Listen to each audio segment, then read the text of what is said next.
supersonic man out of you. Don't stop me now. I'm having such a good time.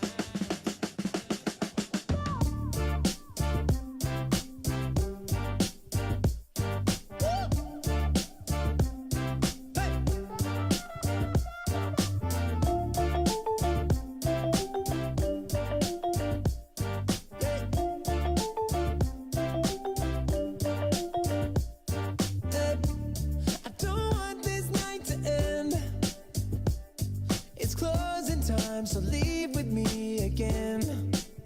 Yeah, you got all my love to spend.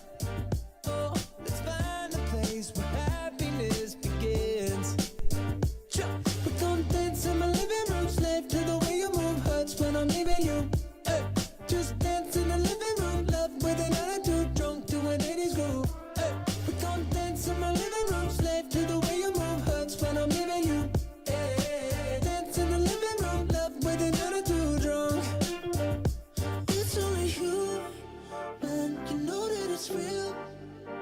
So why would you fight or try to deny the way that you feel? Oh baby, can't fool me.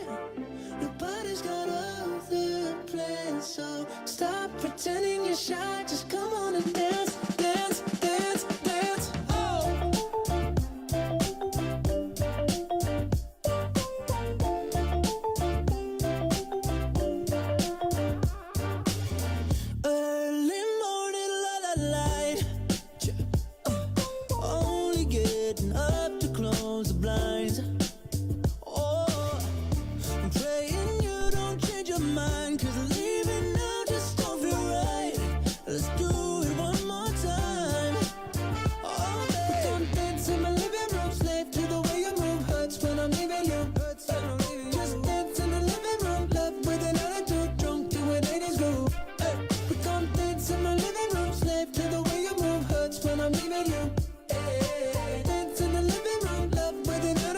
Testing 1 2. Hey, hey. Testing 1 2. Hey, hey. Hello, everyone. Thank you all for coming out. We have a lot of people still coming in, so if we could keep that path pretty much clear, and then if you guys move around, get some space, make sure there's a path that we can get out the back. We also have the outside, which we have Idaho pumping out that way, so you can hear even if you're out there. Another thing, I apologize profusely. I-35 has not been our friend, and they're going to be a little bit late. That's just I-35. So we're going to have to wait a little bit. It's going to be maybe 15, 20 extra minutes. But we have a great DJ, and we're all really excited for Beto. So thank you guys so much, and thank you.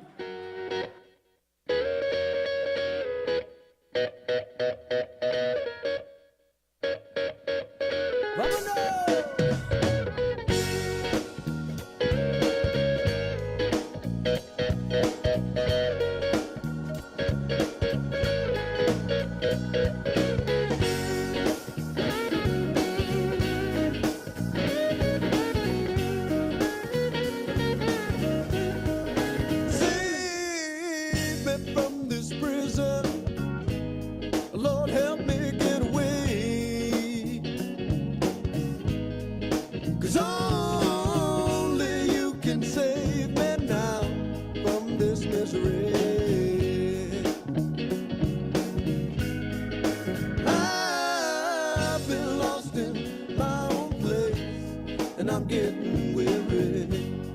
How far is heaven? And I know that I need to change my ways of living. How far is heaven? Lord, can you tell me?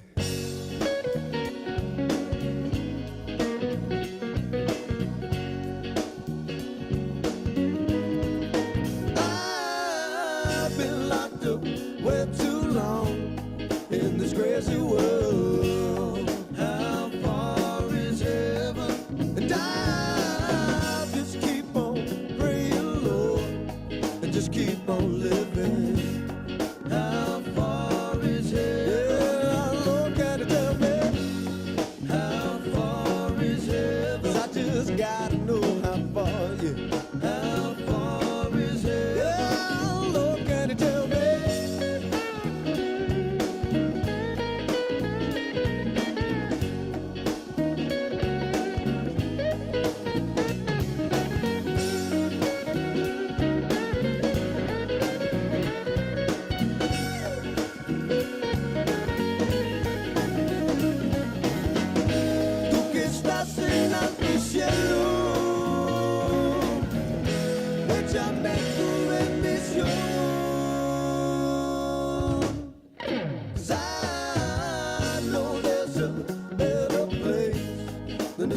I'm living.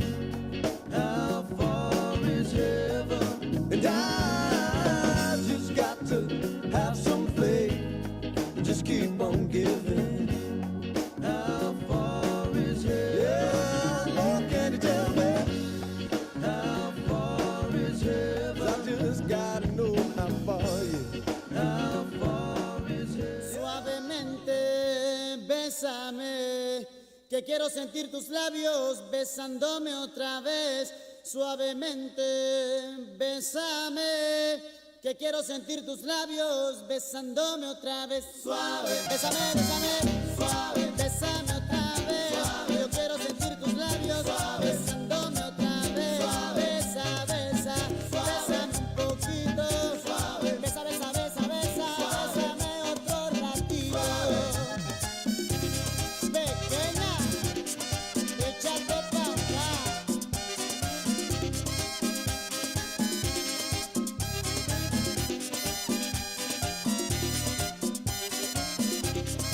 Cuando tú me besas, me siento en el aire. Por eso cuando te veo, comienzo a besarte.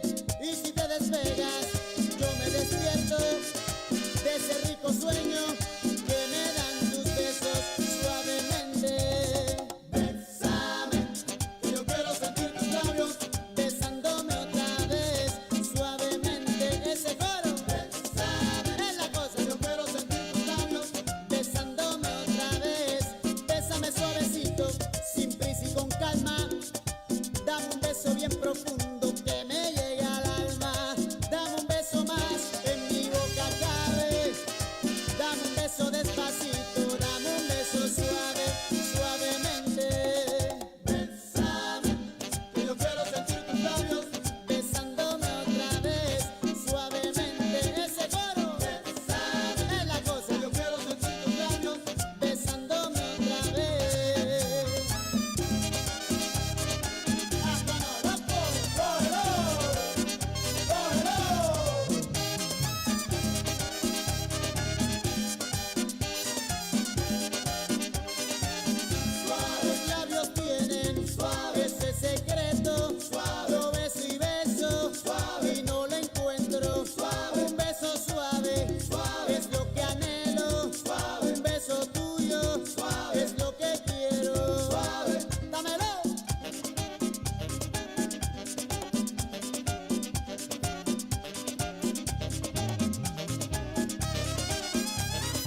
Don't show up, don't come out, don't start caring about me now. Walk away, you know how. Don't start caring about me now. Aren't you the guy who tried to hurt me with the word goodbye? Though it took some time to survive you, I'm better on the other side. I'm all good already, so moved on, it's scary. I'm not where you left me at all. So if you don't wanna see me dancing with somebody, if you wanna believe that anything could stop me, don't show up, don't come out, don't start caring about me now. Walk away, you know how. Don't start caring about me now.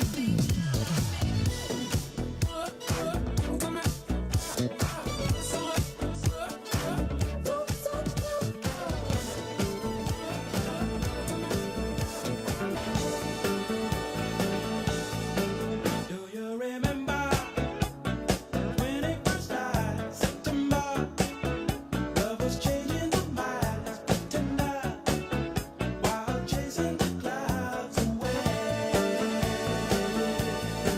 Our hearts were ringing in the key that souls were singing as we danced in the night. Remember how the stars stole the night away.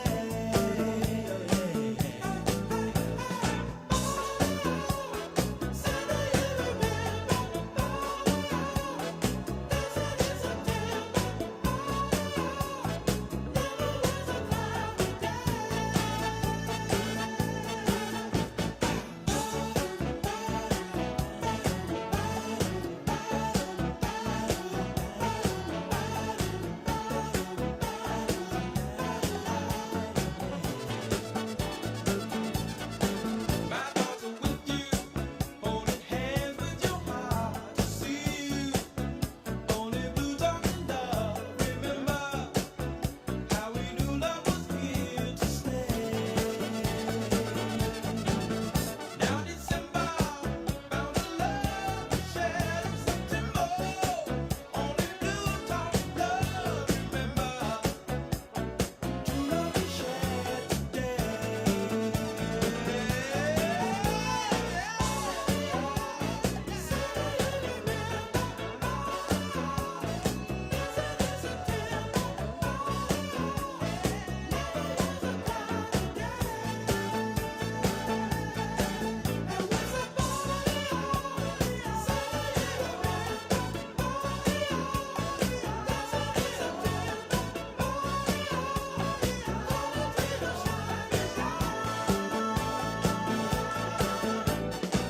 Some bells was ringing, our hearts were singing. Do you remember every cloudy day?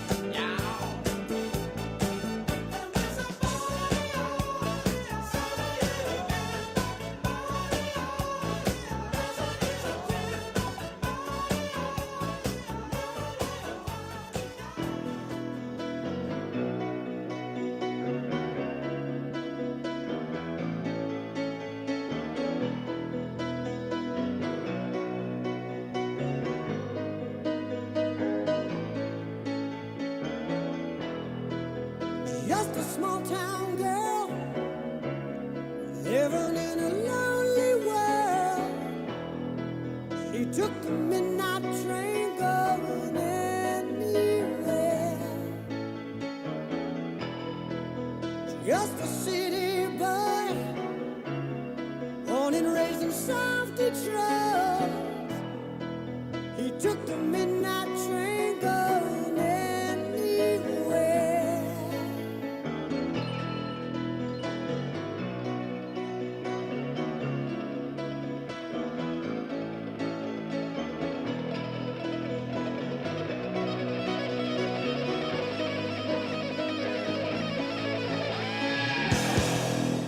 singer in a smoky room, the smell of wine and cheap perfume. For a smile they can share the night. It goes on and on and on and on. Strangers waiting up and down the boulevard, their shadows searching in the night. Streetlights, people living just to find emotion, hiding somewhere in the night.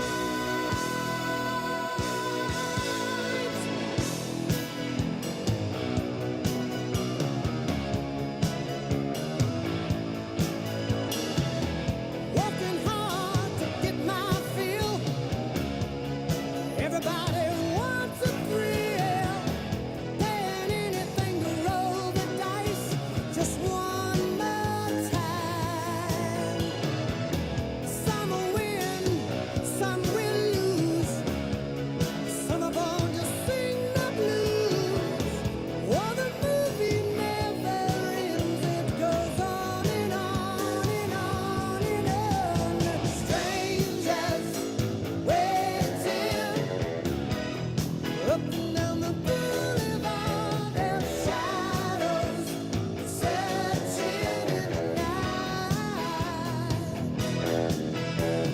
Streetlights, people living just to find emotion, hiding somewhere in the night.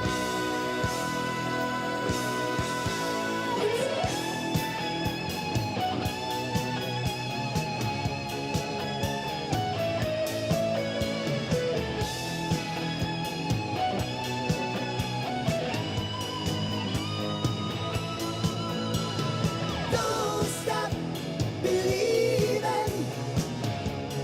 Hold on to that feeling. Streetlight people.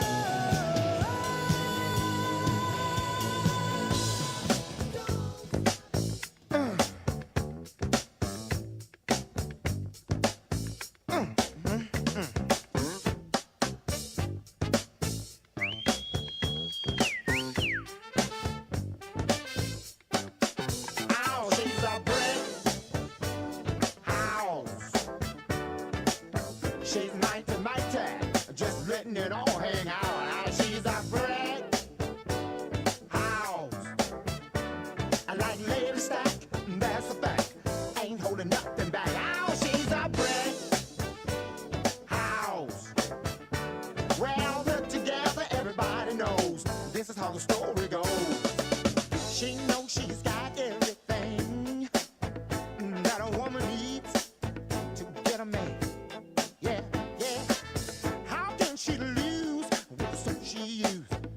36, 24, 36. What a winning hand, 'cause she's a brick house. She's mighty, mighty, just letting it all hang out. And she's a brick house. Oh, like lady stack, that's a fact.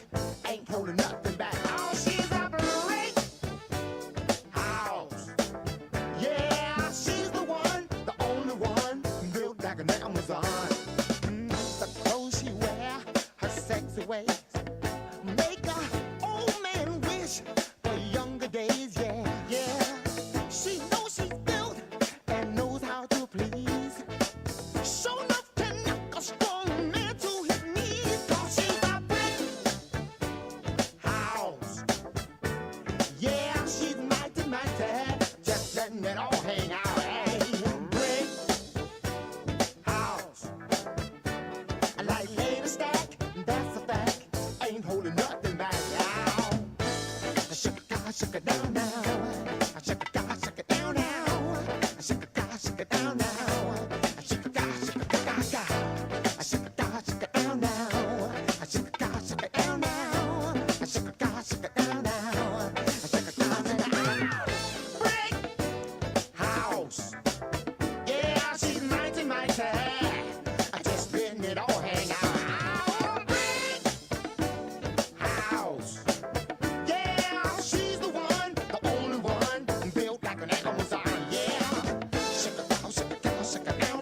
shake a cow, shake a cow, shake a down now. Shake a cow, shake a cow, shake a down now. Shake a cow, shake a cow, shake a shake it.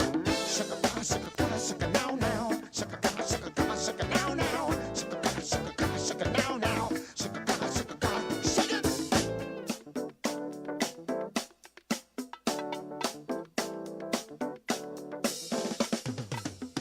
I want break.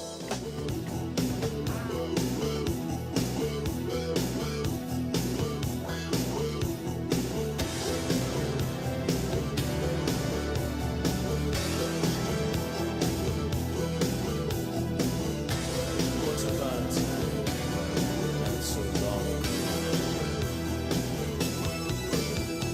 Tommy used to work on the docks.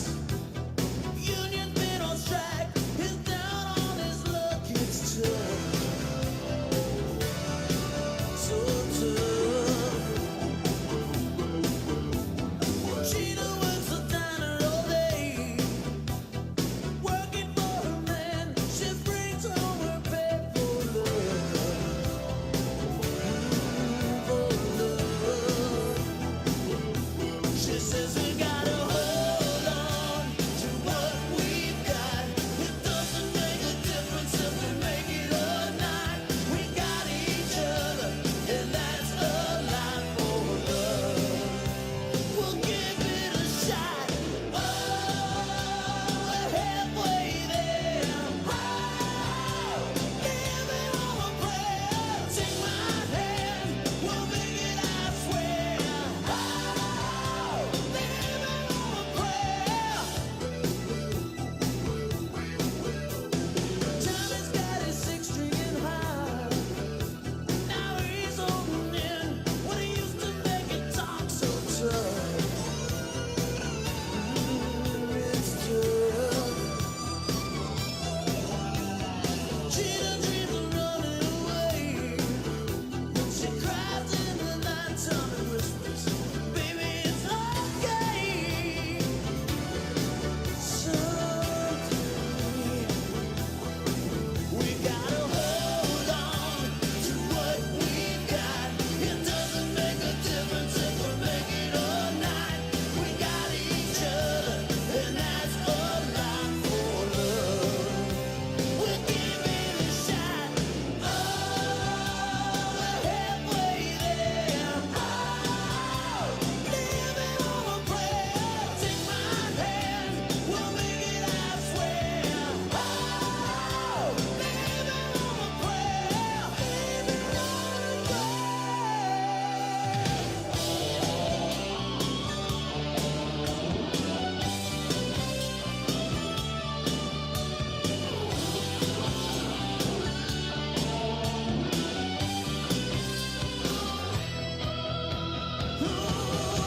we gotta hold on, ready or not. You live for the fight when that's all that you got. Oh, halfway there. Living on a prayer. Take my hand and we'll make it, I swear. Living on a prayer. Possible. What we find here, right? It's Friday then, it's Saturday, Sunday. What? It's Friday again. It's Friday, Sunday. It's Friday again. It's Friday, Sunday. It's Friday again. It's Saturday, Sunday. It's Friday again.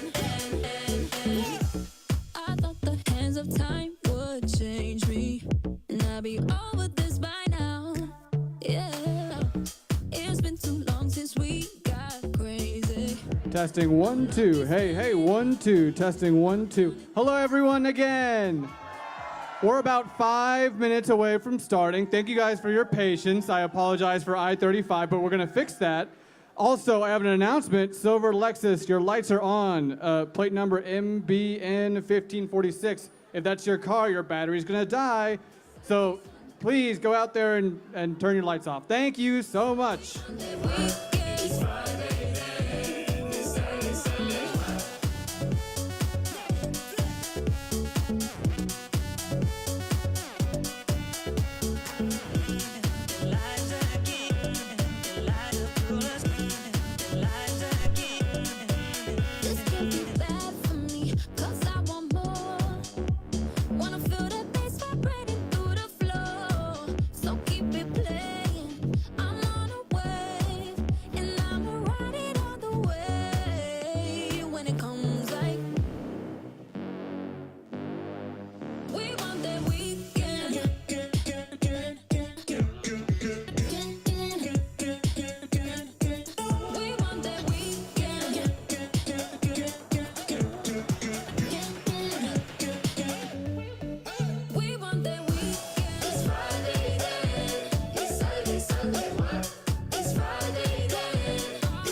it began. I can't begin to knowing, but then I know it's growing strong. Wasn't the spring, and spring became the summer. Who'd have believed you'd come along? Hand, touching hands, reaching out, touching me, touching you. Sweet Caroline, good times never seem so good. I've been inclined to believe there never was, but now I look at the night and it don't seem so lonely. We fill it up with only two. And when I hurt, hurting runs off my shoulders. How can I hurt when holding you? Warm, touching warm, reaching out, touching me, touching you. Sweet Caroline, good times never seem so good. I've been inclined to believe there never would. Oh, no, no.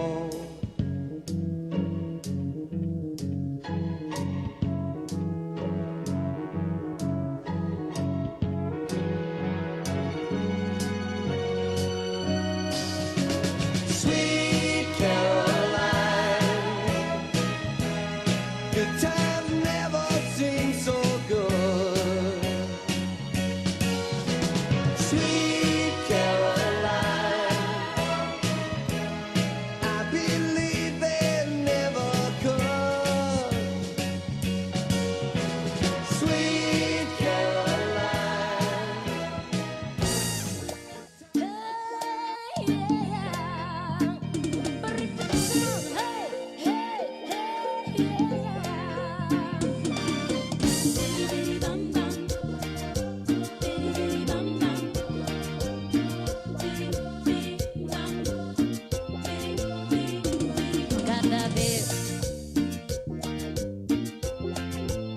Cada vez que lo veo pasar, mi corazón se enloquece y me empieza a palpitar. Se emociona, ya no razona, no lo puedo controlar.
Check, check.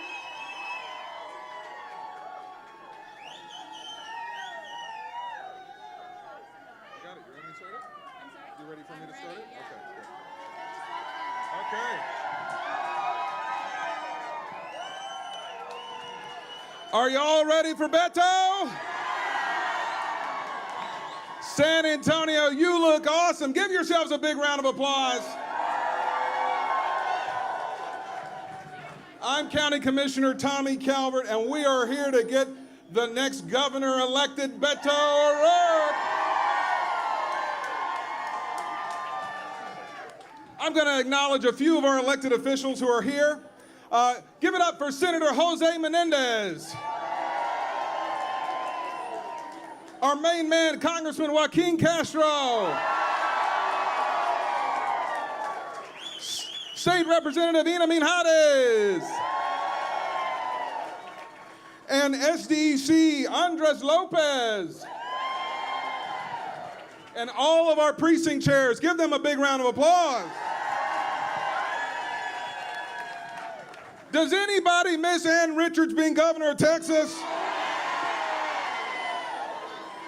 Well, I do too, because when Mama Ann was governor, our taxes and appraisals weren't out of control. The reason that we didn't have high appraisals and high taxes was because when the Democrats and Governor Richards were in office, they gave 50% of the budget for schools from the general fund of the legislature. And then we, the property tax owners, took 50%. Well, today, Greg Abbott and the Republicans are giving 38% of the general fund and making you, the property owner, pay it. Harry Truman once said, if you want to live like a Republican, you better vote for a Democrat. And if you want your taxes lowered in Texas, you better vote for Beto O'Rourke.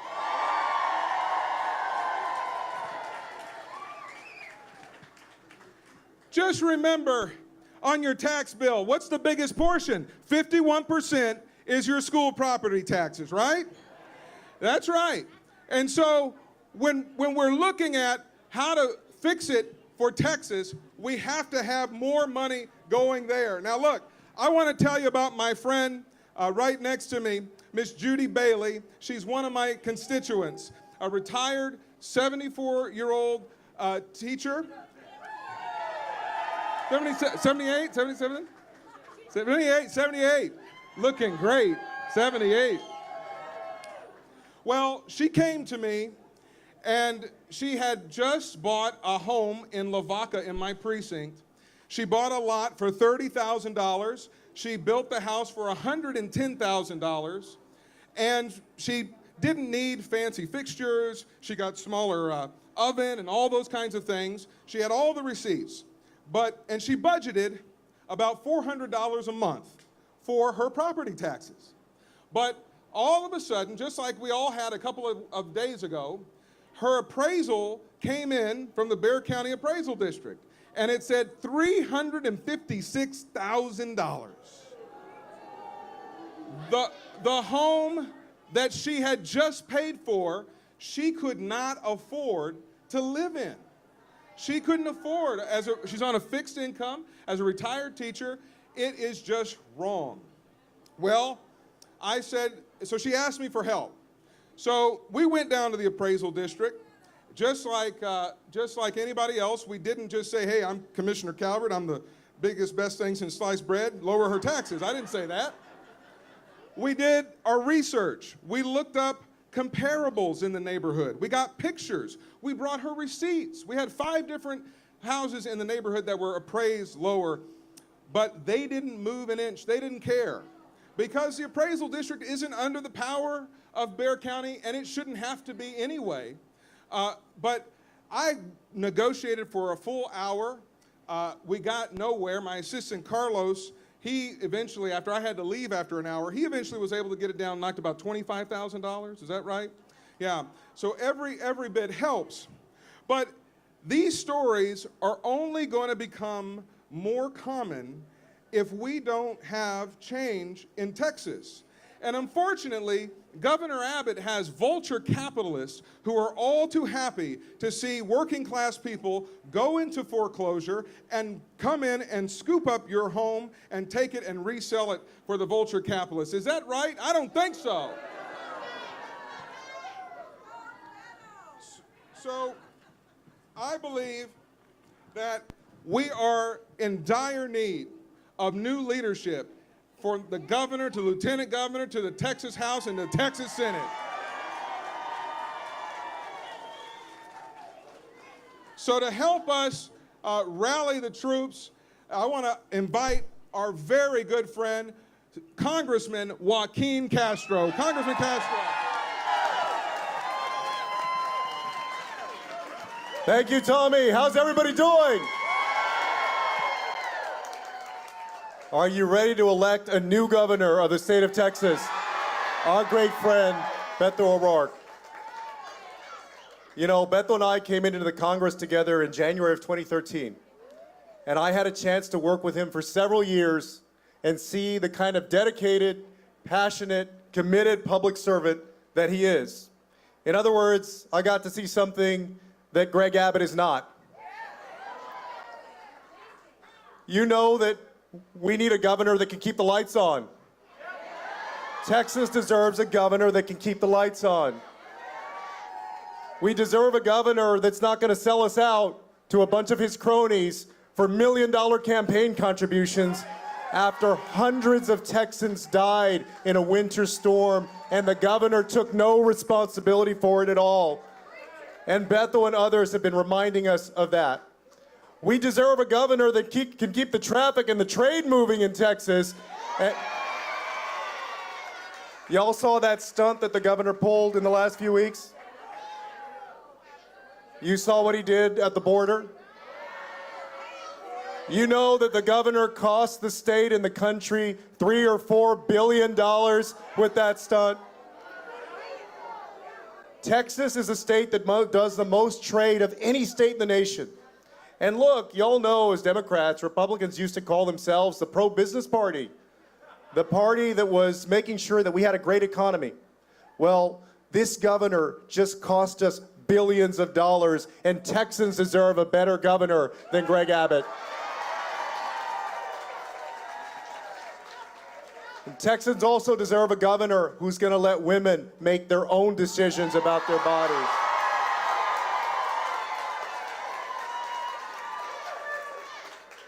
And a governor that's going to be somebody for all Texans. Listen, we have one of the most diverse states in the country, right? No matter where you go, this is a beautiful state. If you go to the piney woods in East Texas or the mountains of El Paso in West Texas, you go to the wonderful Rio Grande Valley where my wife is from. She's from Alton, Texas, right there in Hidalgo County. Or you go to the other side of the valley in Brownsville. You go to the big cities of Houston and Dallas, Austin, and our hometown of San Antonio. You know what an incredible place this is with very beautiful people. But we have a governor in Greg Abbott, and by the way, also a terrible lieutenant governor in Dan Patrick. And I would say the worst attorney general in the nation in Ken Paxton. We have statewide leaders who, instead of building up our economy and building up our people and bringing people together and doing everything that they can to unite this great state and its beautiful people, they do everything that they can to tear people down and to divide people and turn people against each other. They're so scared, even of things like of history, just telling the history of the state, that they're pulling school books off of library shelves because they're so scared of just telling history. And so Texans deserve better than that. Texans deserve a dedicated, a passionate, a committed public servant with a vision for the people of Texas. They deserve my friend and yours, our next governor of the state of Texas, Beto O'Rourke. That was good. Really good. Thank you. I want to take this one over here. Thank you. How y'all doing today? What do we think about Joaquin Castro? What do we think about Tommy Calvert? What do we think about winning the big one in November of 2022? That's why we're here, right?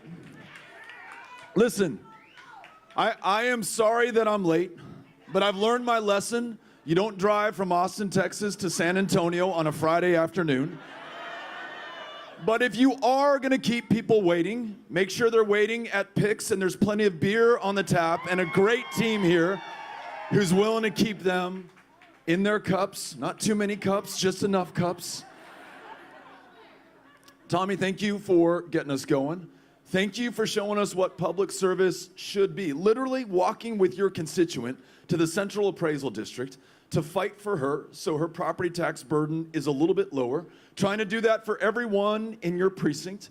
Joaquin Castro in the United States Congress, regardless of whether that guy was in the majority as he is now today, or when he and I served together for 6 years in the minority, the most tenacious fighter that we had up there. Fighting not just for Democrats, but for everyone. Fighting for justice in this country, and he's doing it each and every single day. Let's keep that guy in office and see him move up and up and up. He's amazing. You know, Tommy was just talking about property taxes and appraisals. And if you have yet to open your notice, please make sure you're sitting down when you do, okay? Property taxes are set to increase in San Antonio more than they have any other year, absent great leadership from people who are going to be able to manage the finances of this county, of these many, many, many school districts, of this city and other communities in Bexar County, because appraisals are going through the roof right now. And lest you think that is just our fate, or our future, or our fortune, or our dumb luck right now, there is one person in this state who is responsible for it. In the 7 years that Greg Abbott has been the governor of the state of Texas, property taxes have gone up $20 billion, or 40% from where he first took office. That looks a lot like and feels a lot like inflation to me, caused by Greg Abbott. Rents, because even if you are not a property taxpayer on a home that you own but you rent, you better believe those property taxes are coming through your rent as well. Rents are increasing here in San Antonio faster than they are in New York City right now. Those are the property taxes and the inflation that Greg Abbott is causing. When that guy could not keep the lights on in the energy capital of the world last February and allowed those oil company CEOs to steal $11 billion from us over 5 days while people were literally freezing to death in their homes. Lights aren't on, heat's not running, water's not flowing because the pipes have frozen just before they're about to burst and destroy your homes. Instead of clawing back those illegal profits, that inflation that he allowed them to cause, he passed the buck on to you. $50 on average per ratepayer across the state of Texas per month. This month, next month, and every month projected for the next 20 years. That's Greg Abbott driving inflation in the state of Texas. And then my friend Joaquin talked about this pendejada at our international ports of entry, where the governor of the biggest trading state in the union boycotted and blockaded Texas and Texas businesses, and it was quote unquote economy killing. Now, who said that? It was the statewide Republican elected agricultural commissioner Sid Miller, who said that Greg Abbott is killing the economy of Texas. You are paying more at the grocery store because of this guy, and we gained zero in security or safety. Not one human who's being smuggled into this country, not one drop of fentanyl or illegal drugs were captured in this stunt in operation. The only person who benefited was Greg Abbott for the 3.5 minutes that he got on Tucker Carlson. All the rest of us are paying more at the grocery store as a result. Greg Abbott is the single greatest cause of inflation in the state of Texas, and he will continue to be until we win this race in November of 2022. We got to do this. And listen, while this guy is focused on the stunts and the political points and getting on cable TV, which is exactly where we found him when we were freezing in our homes, blaming windmills and the Green New Deal and people far, far away from Texas, instead of being there as your county commissioners and members of Congress and city council members and everyday neighbors were knocking on your door to see if you needed some help, you needed transportation to a warming center, if we could keep you alive at that defining moment of truth. He was on cable TV. Your junior senator was at the Ritz-Carlton in Cancun. But you were here for one another, and we've got to follow your lead, because when we do that, we get back to the big things that we should be known for. Right now, we're making headlines around the world for all the wrong reasons. Let's start making headlines for the things that we're actually proud of going forward, right? Pre-metal. Number one, here is something I bet we can find enough common ground on to bring every Republican, Independent, Democrat, and current eligible but non-voting voter to the table. What if the best jobs in the United States of America were being created right here in the state of Texas?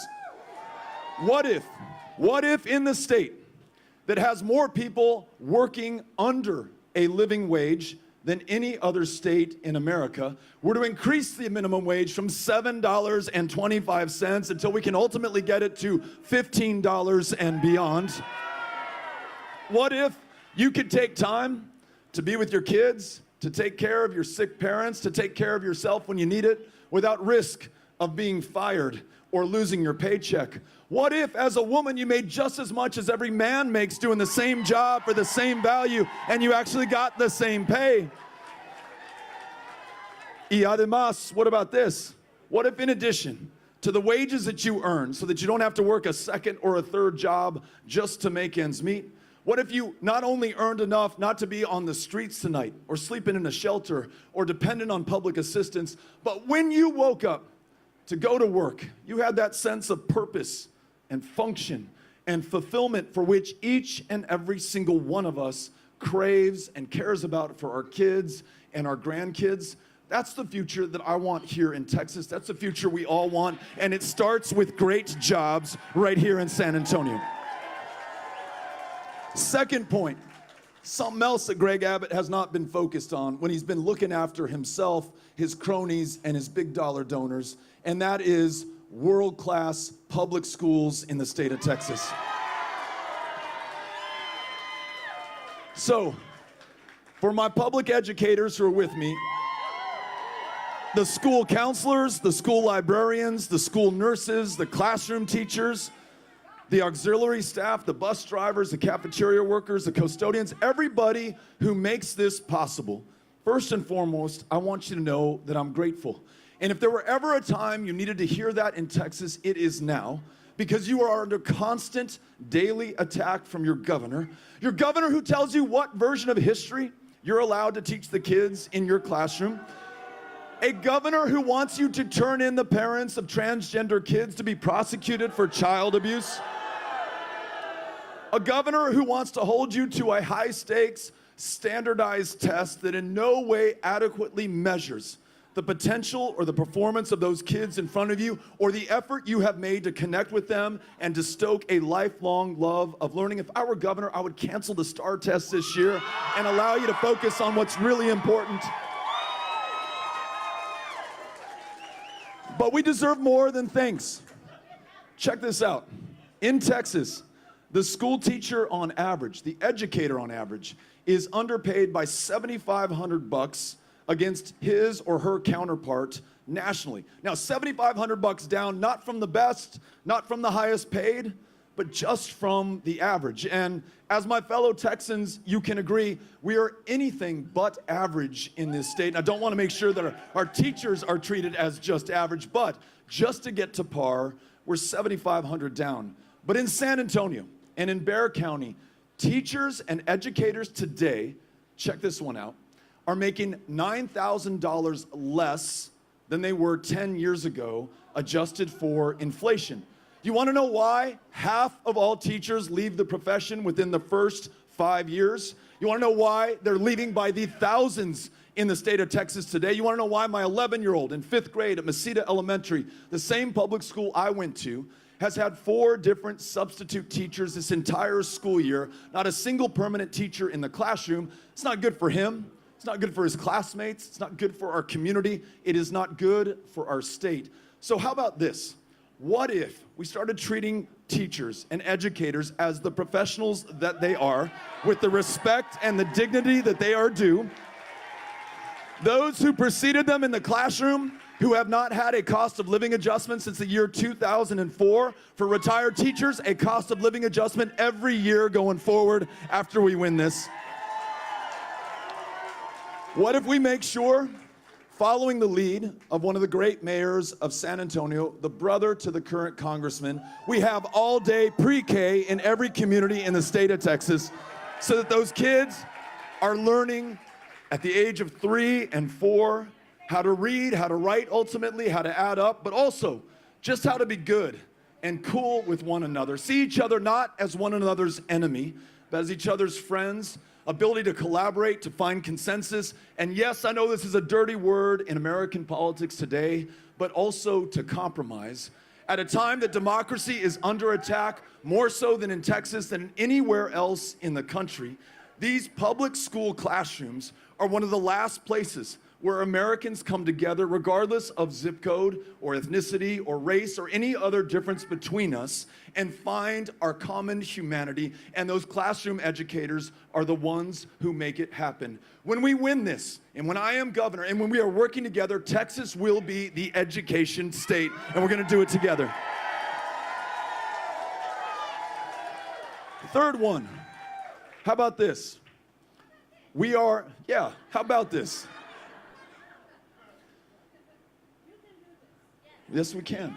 That's right. We can all do this. I love this. We are the least insured state in the United States of America. Now, what the hell does that mean, right? Is that just an abstraction? Is it a statistic? Is it something that you hear politicians talk too much about and do nothing to resolve?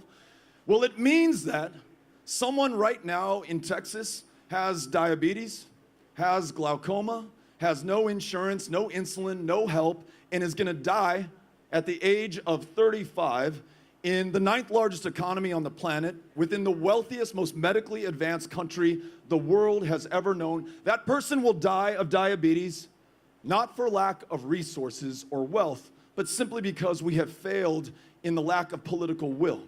I want to make sure that not only do we expand Medicaid in Texas, as every one of our border states has done, most under Republican governors, not only to bring $10 billion in a year of federal money that was ours in the first place that we sent in federal income taxes, not only do I want to attract more providers to communities like San Antonio and mine in El Paso, but also underserved rural communities all across the state of Texas, but I want to make sure that everyone right now who is fated to die of a curable cancer or the flu or yes, diabetes is able to live their life to their fullest, healthy enough and well enough to live to their full potential. Not only will they do better, but each and every one of us will also do better as a result. And the kicker is, if we accept Medicaid expansion, 90 cents on the dollar, by the way, and Medicaid originally signed into law by our fellow Texan LBJ, so we should do the right thing and bring it back here. If we accept Medicaid expansion, we will lower property taxes, because when that person with diabetes who's uninsured finally gets too sick to take it anymore, when the suffering becomes too much and they go to the hospital and that bill is $50 or $150 or $250,000 and they have no capacity to pay for it, it doesn't mean that the bill disappears or evaporates. It means that you and I pick up the cost through higher property tax bills, or if we are lucky enough, and that is all we are if we have insurance, if we are lucky enough to have insurance, higher premiums as well. So this one is, if there is a no-brainer out there, this one is a no-brainer. We will find Republicans, Democrats, and independents alike who support making sure everyone in Texas can see a doctor, be well enough, be healthy enough. So, when you finished your beer, when you have tipped your server generously, and you go home and you're talking to your spouse or your girlfriend or your boyfriend or your kids or your brother. On Monday, when you go in and see your classmate or your colleague and they say, what was this guy Beto talking about when you saw him? Say, look, He was talking about great jobs. He was talking about world-class public schools having the backs of our school teachers. And he was talking about ensuring that everyone can see a doctor. Those three things unify this deeply divided state and offer the perfect contrast to a governor who is constantly pitting us against one another on the things that matter most to all of us. What if instead of fighting one another, we could bring each other together and do the things that we hold in common? Jobs, schools, healthcare, and for anyone who's interested, legalizing marijuana in the state of Texas. We can get behind these ideas. But in order to get on the right track, we've got to get past the guy who's in this position of power and public trust right now. This guy who will not bring us together on the big things that we just described and agreed on, Republican and Democrat alike, but who instead, as Joaquin said, has put a $10,000 bounty on the back of anyone who assists any woman in accessing her constitutional right to an abortion, and is making much worse an epidemic in maternal mortality that is 3 times as bad for black women in the state of Texas as it is for white women. And I'll tell you what, it's not just harder to get an abortion. Try getting a cervical cancer screening or any reproductive health care help, or just to see a doctor at all when every reproductive health care clinic in the state of Texas, más o menos, has already closed. When I'm governor, every woman makes her own decisions about her own body and her own future, her own health care, every single time. This governor who is fixated on transgender kids, is calling special sessions to pursue them, to decide which bathroom door that they can go into, which sports they can play, and now wants to criminalize their very existence in the state of Texas. Listen, as you all know, the Department of Family Services in Texas and Child Protective Services has been ordered by the governor to investigate the parents of transgender kids for child abuse. If that accusation is sustained, that child is taken, torn from, literally, the arms of their parents, loving parents who are trying to negotiate and navigate one of the most difficult times in a child's life. As a parent of 3, I can only imagine. And he does this at a time that there are 30,000 children in the foster care system in the state of Texas, a system that Judge Jack 6 years ago said that when those kids come out of it, they're more damaged than when they went in. A system which just 3 months ago, the same Judge Jack said has gone from bad to worse. A system where last year, 100 children in the foster care system died in the custody and care of the state of Texas. Hundreds more were trafficked for their bodies, 11, 12, and 13-year-olds. Instead of fixing that problem and helping the most vulnerable among us, Greg Abbott is targeting and trying to tear away those kids who have loving parents already. When I'm governor, we are going to fix CPS, hire more caseworkers, pay them more, help these kids out, and stop privatizing the care of foster kids in the state of Texas. And then this. I see veterans here who've served in every single era of combat and service to this country. Thank you for putting your life on the line for America. But in this great democracy, where you swore an oath not to the president, not to his or her party, not to anything other than the Constitution and our democracy and our form of government, in this state, 2 months ago, a World War II veteran, 95 years old. This guy literally was willing to lose his life to fight fascism, half a world away in 1944, to defend democracy right here at home in San Antonio, denied the right to vote not once, but 3 different times. That's how many times his request for a mail-in ballot was rejected in this state, because get this, Greg Abbott signed a bill last year that says, if you want to vote by mail because you're 95 years old and we're in the midst of the most deadly pandemic we've seen in the last 100 years, you're going to have to use the same form of ID today in 2022 with which you registered to vote in 1943. The guy can be forgiven for not having that on hand right now. But this is the kind of thing that we are doing to our fellow Texans, Democrats, independents, and Republicans alike. Greg Abbott does not trust the voters of this state to decide who will lead them in the highest positions of public trust. We are going to overcome that by winning this and ensuring that this state is the easiest in which eligible citizens can vote. Same-day voter registration, automatic voter registration, voting day a state holiday, no excuse, everybody votes in Texas.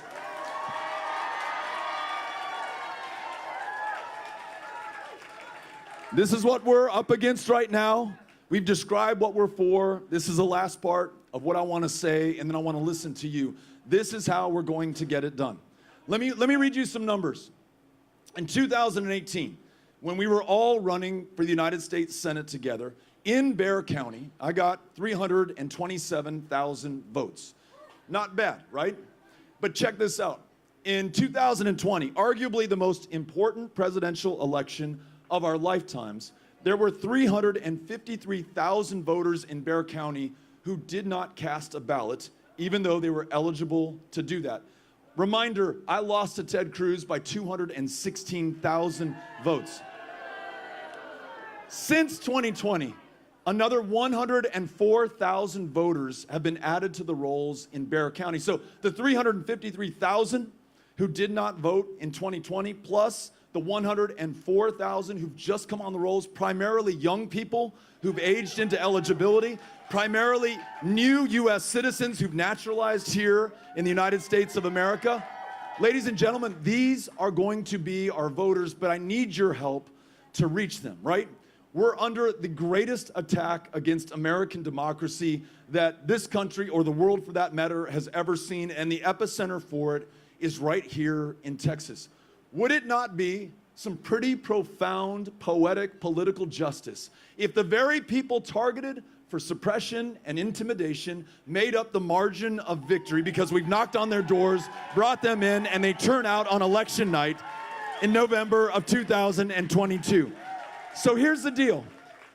There is a short number that I would love for you to text the word Texas to. If you will text Texas to 20377, I will sign you up right here to knock on their doors. We know where they live. We know their name. They're just missing the conversation that you will literally be able to bring to them, eyeball to eyeball, face to face, human being to human being. In this deeply divided and overly digitized age, that's going to be some pretty powerful stuff for another human being to show up at your door and to invite you in. The number one reason given by non-voters in Texas for not participating in past elections is that no one showed up to ask them. We are going to be the cavalry that shows up for our fellow Texans right now, and I need you in this. Are you all willing to join me? Do you want to win this race? I want to win this with you, for you, and by you. Thank you, San Antonio, for coming out. Thank you, Pix, for hosting us. Cynthia Cano, do we have a microphone? So Cynthia Cano's got a microphone right here. If you have a question, we want to get some people into the conversation, an idea, a suggestion. We want to hear from you. If there is an IPA that could make its way to this spot right here, that would also be awesome. All right, here we go. Here's our first question. Hello, my name is Gideon. I'm one of your future transgender constituents. We've met before, actually, and one of the primary reasons I'm here is to thank you, because the last time I met you, I asked you this question, and I was so impressed with your answer that I went to work for you. And thanks to your wonderful insurance and the way that you compensated us, just so everyone knows. So if you want to work for Beto, this is my plug for it. I was able to afford gender-affirming care, life-saving gender-affirming care. So thank you. Thank you, Gideon. Thank you. And then the second reason why I'm here, I wish I didn't have to be here for this reason, but I work for 3 different support groups for transgender individuals, and we need to know, what are you going to do to help protect transgender children?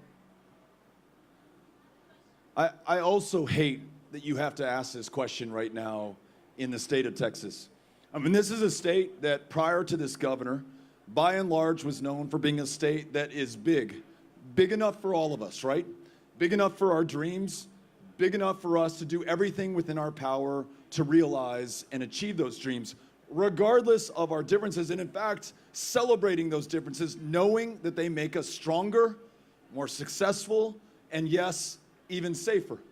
But when you unleash the kind of hatred that this governor has against transgender children, against immigrants, against someone whose history doesn't make you feel comfortable in school, against anyone who is labeled as other than those who are already in power, already calling the shots, already calling the tune, then you have some of the violence that we have seen committed against transgender Texans, against immigrants in this state. 23 people gunned down in my hometown just on August 3rd, 2019 alone.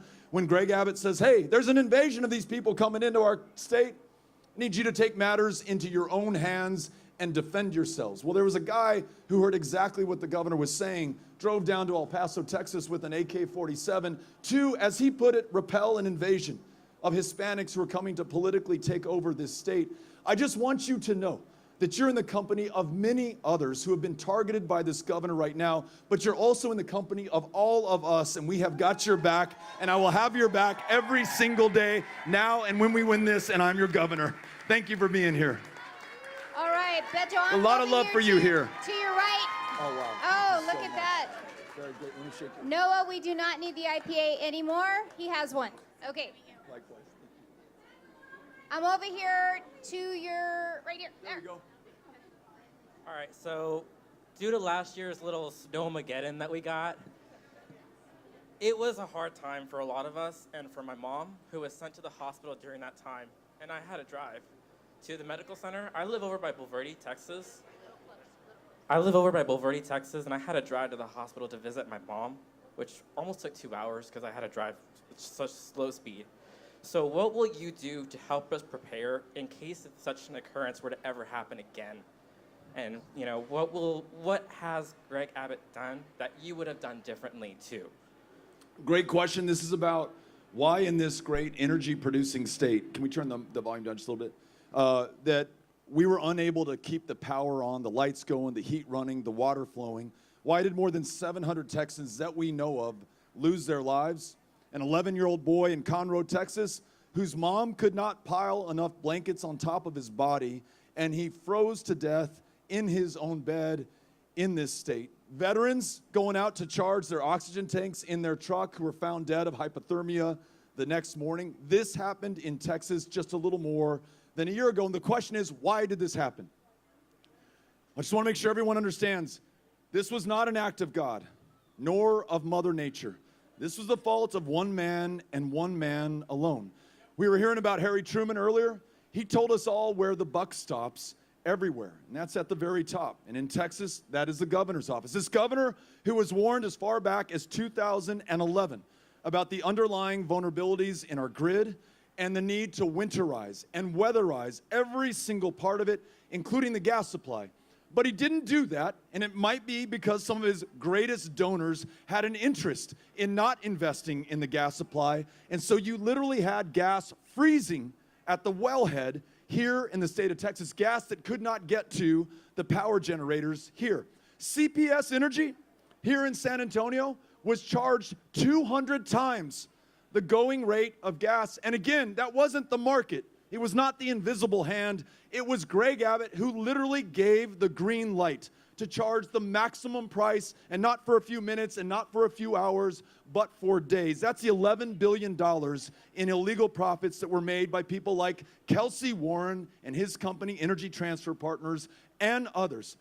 And then for Kelsey Warren to turn around within months and write Greg Abbott a $1 million campaign contribution check tells you everything you need to know about how we could do something that is otherwise inexplicable to the people of Texas, because he has still not fixed the grid. He has still not winterized and weatherized the gas supply in the state of Texas. And the energy and electricity experts tell us if we have weather that is as bad as we had last February, as extreme and as severe, we're going to have the kind of blackouts that we had last year. We're going to lose more Texans. We're going to have more property damage. We're going to have a bigger hit to the Texas economy. So you asked, what will we do differently? This one you're going to see from a mile away. We're going to winterize and weatherize every part of the grid, including the gas supply. I don't care what it costs these people who own this infrastructure. They're going to do it because it's a lot cheaper than losing the lives of our fellow Texans. So that's the first thing we're going to do. Second, we're going to get back that $11 billion that they stole from us. It was highway robbery. We had no choice. They could charge us to the moon, and we had to pay in order to keep our fellow Texans alive. That's why we're paying $50 more on average per month in this state, something that we refer to as the Abbott tax. Third, we're going to have an independent market monitor for the sale of fuel in the state of Texas. There is one right now for the sale of electricity. That's why electricity rates, more or less during that disaster, did not spike through the roof, because there's a cop on the beat who prevents them from shaking us down. There is no such cop, no independent market monitor for gas. We're going to implement one as well. And then the last one, and this is really important. As rates go up, I mentioned $50 on average for the average Texan per month going forward. In addition to property taxes and other inflation that Greg Abbott has caused, people are getting priced out of their homes in the state of Texas. We are going to lower utility rates in this state by getting that $11 billion back, returning it to the consumer, and making sure that we invest in energy efficiency and weatherization so that we draw down more power in the first place. And then the last thing, look, if we do all of that, and if we also invest in expanding our energy leadership through geothermal, through hydrogen, through wind and solar, on this Earth Day, I want to remind you, we could lead the way in confronting climate change before it is too late. This is all connected. Thank you for asking. First of all, it's an honor to meet you. My name is Jeff, and I am 62 years old, and I was a Republican up to 2012, which I changed parties at that point. There's a lot of us out here, and my precipice for doing it was I have an adult daughter who came down with multiple sclerosis in 2012. The ACA, I was paying over $20,000 a year for her medication, which she takes, was a drug called Copaxone. She had to have it to live, like you said, so you touched a very important point. And I really started thinking to myself, I said, this is not right. I'll just say that I was a six-figure earner. I said, it's not right that I can afford to do this, but the person down the road, through no fault of their own, it's immoral, it's inhumane, and I think this is so important that people have a right to get care. And what they did, a lot of people don't even know when the Medicaid expansion that this state fought, put a bunch of people in this donut hole where they made too much to get Medicaid and too little to claim the rebates for the insurance premiums. Because I read the whole law, and I said, we're in this donut hole. They just tried to close it, and obviously in federal government it got pushed back recently in the recent session. We got to do something to help these people because they are just suffering out here. And if you can't get it, and you can't pay, they won't send the medication. So I really appreciate your stance on expanding Medicaid for people that are average income. I'm not talking about wealthy people. I'm talking about people that are average income. So thank you for making this a big point, because our legislature, state legislature, I've actually sent Senator Campbell, who's my senator, emails, no response. I've sent it to the governor, no response. They've lost their moral compass. There's a morality and humanity to life, you know. So thank you. That's it. Thank you for saying that. I really appreciate it. Look, as the gentleman says, this just makes good common sense. In a state that ranks 50th in access to mental health care, our fellow Texans in large numbers are getting arrested, sometimes on purpose, for treatment for schizophrenia and bipolar disorder and clinical depression, because the county jail system in the state of Texas has become the largest provider of mental health care services in this state. Largest inpatient facility is the Harris County Jail in downtown Houston. What does that say about who we are right now, that this is how we're treating one another? It's really expensive to lock someone up at $120 a day that you as a county taxpayer will foot the bill for. So much cheaper to expand Medicaid when it's 90 cents on the dollar coming in from the federal government. And I have met people in that donut hole that you described. Cynthia and I were block walking in Waco, Texas, met a woman, 4 kids, one of them with a pretty significant disability. She's also taking care of her mom and her disabled brother. They were all about to pile into a van to go to the zoo when we saw them. And she said, you know what? I just turned down a promotion and a raise at work because if I take that promotion, that raise, I will no longer be eligible for Medicaid for my kids, but I will not have enough money to be able to afford insurance for us. So I'm turning that down. I am not moving up in my life. I'm staying right where I am forever until we fix this. We have got to get ahead. We've got to do better. We will expand Medicaid when we win this race. Thank you for asking. To your left. Hello, Beto. Thank you for being here in Bexar County and Keno County and as your SCEC for Senate District 25. This is our area.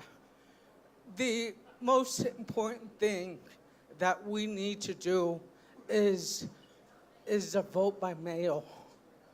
We need to inform our seniors that they need to fill out both the last 4 of your social and your driver's license on there. And make sure we're filling out the back of the flip. In Bexar County, we had approximately 2,000 rejected ballots, 2,000. But thanks to the ballot board, we brought it down to 1,000. What would you do to make our seniors aware of this? This is important. This is what we're doing right now, and this is why I'm going to plead again for everyone here to text Texas to 20377 because we need to be at the doors of these senior citizens and these middle-aged citizens and these 18-year-old citizens and anyone who is eligible to vote to explain the new rules of the road that were put in place almost mid-competition by the sitting governor of the state of Texas. And if we wait till September or October to knock on those doors and just to have a turnout conversation, we might lose 12 or 13% of the voters who are coming out right now.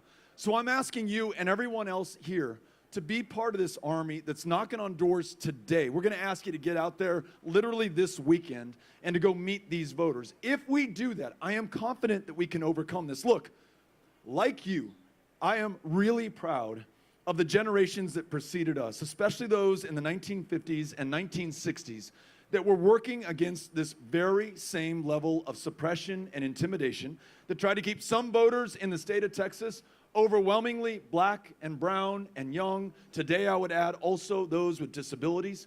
And Texans did not just sit back and take it.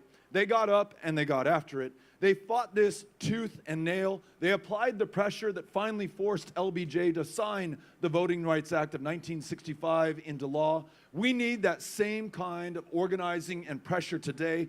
The best way to do that right now for our purposes is through this campaign. So please help me spread the word on getting people to sign up. That's how we overcome this. Thank you for asking. Councilmember. Hey, Beto, my name is Manny Pelaez. I'm the city councilman for this area. Welcome to District 8. Everybody, welcome to District 8. I'm so happy you chose San Antonio to spread the message today. I'd like to tell you just a little bit about something that happened during COVID. When taxes were crushing us, Tommy Calvert, the other commissioners, myself, and some of my council members, we called Greg Abbott and we said, we need some help. Can you lower the taxes? Nope. I said, all right. At the very least, we asked him, can you freeze them where they are so that they don't go up? These folks need some relief. Crickets. Nothing, right? And then when we call him and we said, hey, domestic violence is out of hand. 1 in 3 women in San Antonio have a story to tell or will have a story to tell. We need your help. Lean in, Governor. Nothing. When we say we've got a homelessness problem and we're not going to arrest our way out of this, we get crickets. Crickets. But when it comes to talking about critical race theory, right? I mean, something that doesn't exist, he attacks that, that scarecrow, right? So here's my question for you. What was the phone number that people need to text to so that we can volunteer and block walk in my district to get you elected? I love this. This is Texas to 20377. And listen, it does not matter to me. No me importa if a local leader is a Republican or a Democrat, or like many of the city council members in Texas, does not have an R or D next to their name. As governor, I'm going to be your partner. And I'm going to be your partner on everything you talked about. I'm going to be your partner when the voters in San Antonio approve improvements to Broadway, and then somehow the governor decides to shut them down. I'm going to make sure I listen to the voters in this community. I'm going to listen when you say listen. There is a public health challenge. We have a pandemic that's killing people in this community. We need to be able to do what is going to keep them alive. I'm going to listen to you and follow your lead, not prevent you from saving the lives of your fellow Texans. That's what that last governor did. We are going to partner with you and get the job done. Thanks for being here. Thanks for the reminder. Appreciate it. Right here, sir. Thank you. Right here.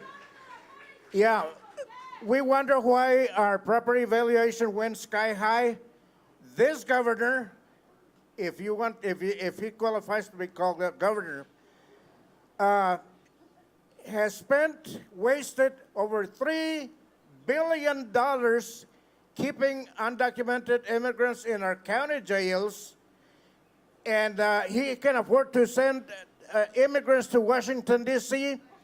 Well, Mr. Governor, how about spending some money to get some buses to take the state prisoners from the county jails? And by the way, the Bexar County Sheriff is my son, but I'm also in communication with Sheriff Cuellar in Laredo, so I know where I come from.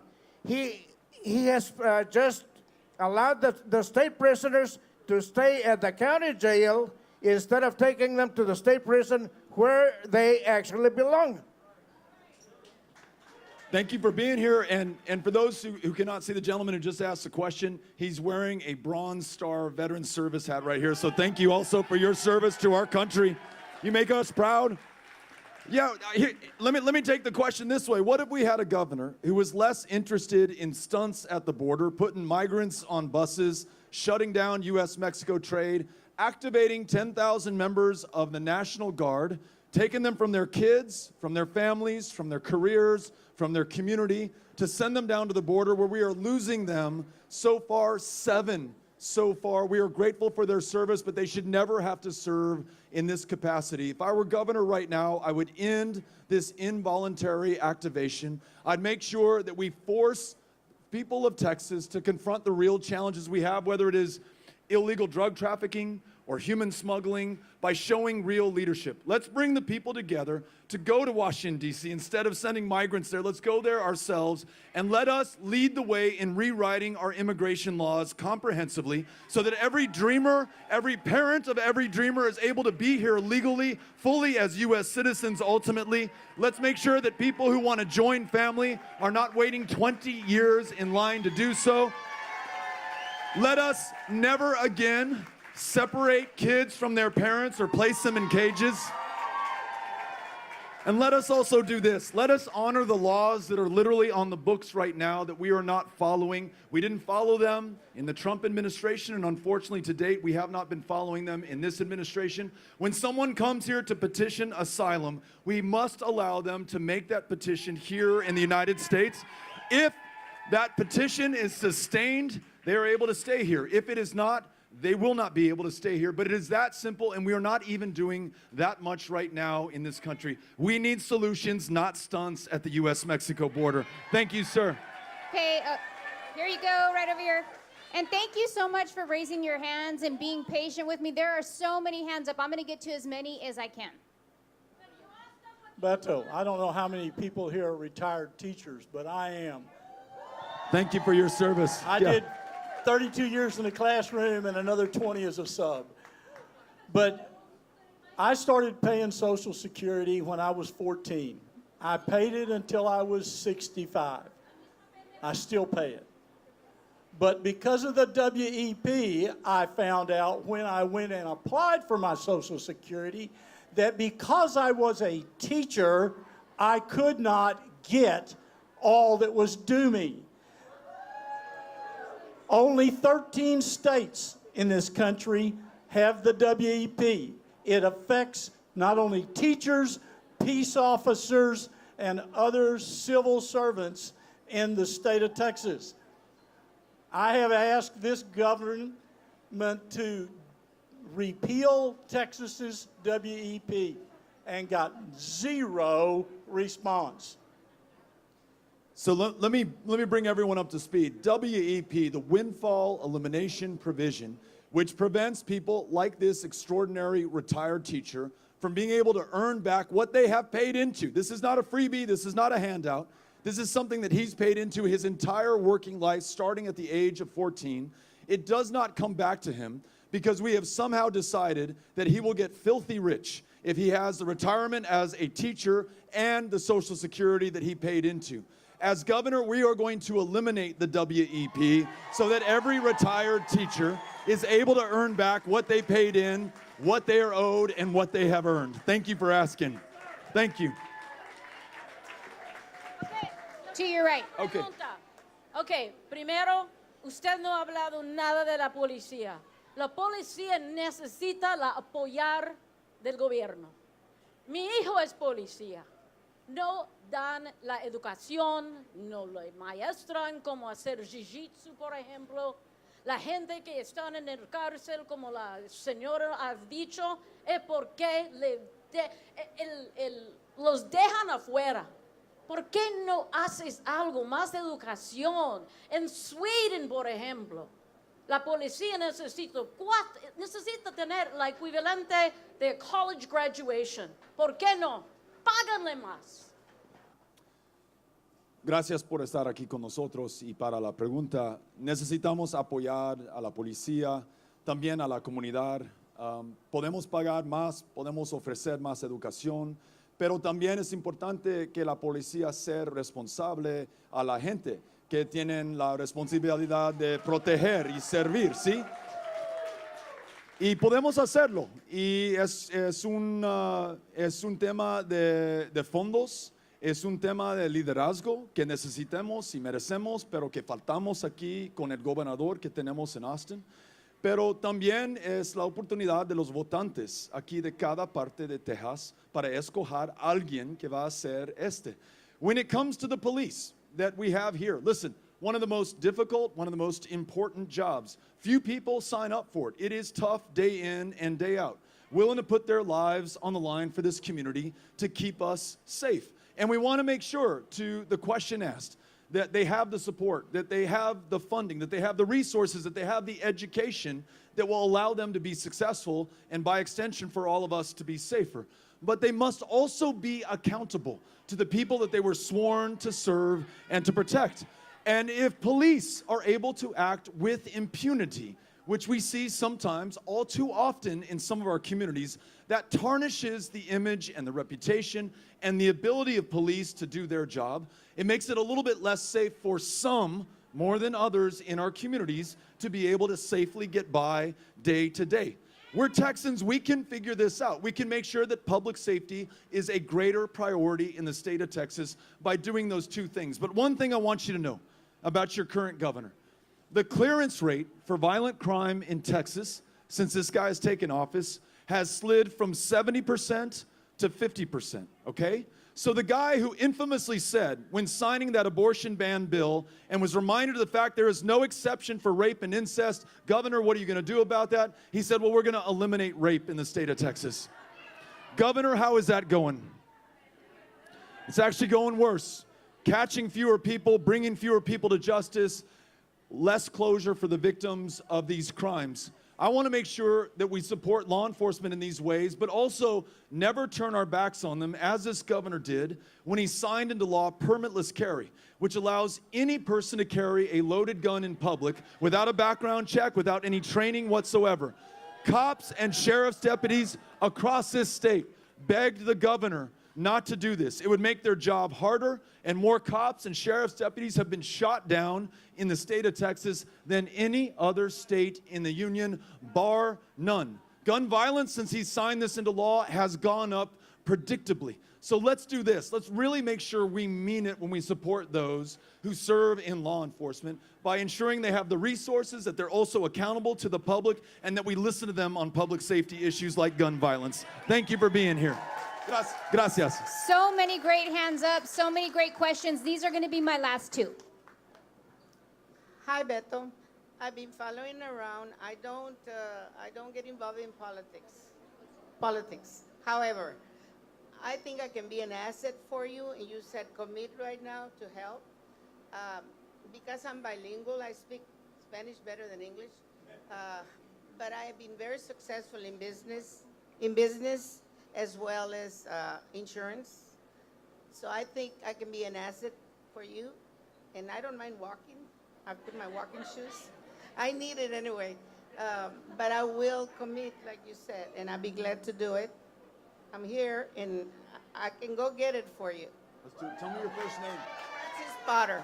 Francis? Francis Potter. Okay. Let's all follow Francis's lead. She's stepped up. She's volunteered to knock on doors. She's texting 20377 with the word Texas. I say something. If it's to be, it's up to me. If it's to be, it's up to me. I love that. It's really good, Francis. This is going to be our last question, but we are going to stay after, and we're going to be outside. We're going to take some pictures and say hi if you'd like to stay after. Hi, I'm Claire Gilroy. I'm a realtor in San Antonio and surrounding areas. I will do property tax protests for free. Anybody that's interested.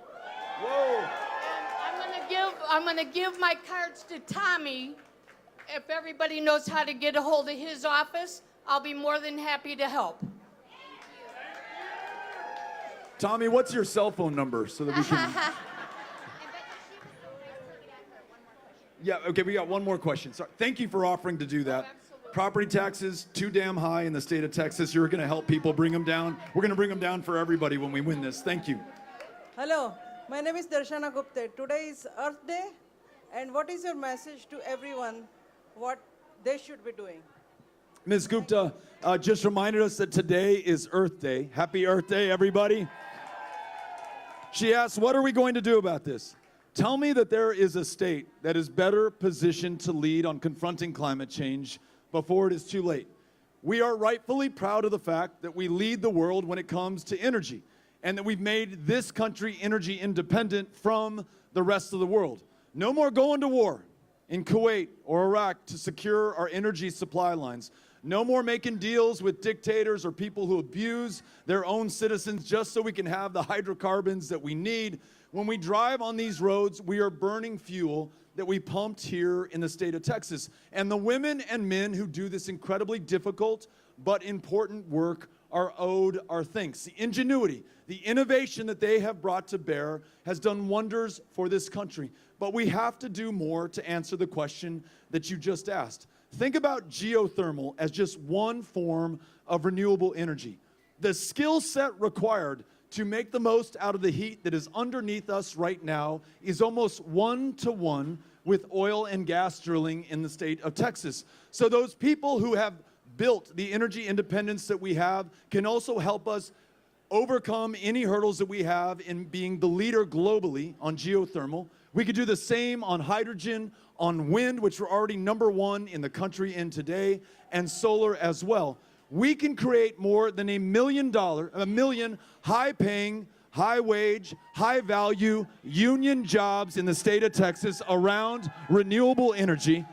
These are the kind of jobs that we want for our kids and our grandkids and the generations to come, and these are the jobs that secure our future in a world that is still livable for our kids and grandkids and the generations that follow. Let's make sure that we get it done here in Texas. Thank you. San Antonio, thank you for coming out.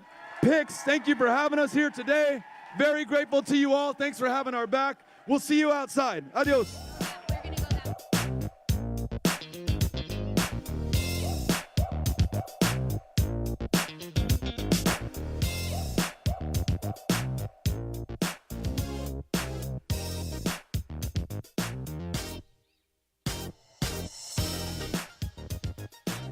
Girls, what y'all trying to do? 24 karat magic in the air.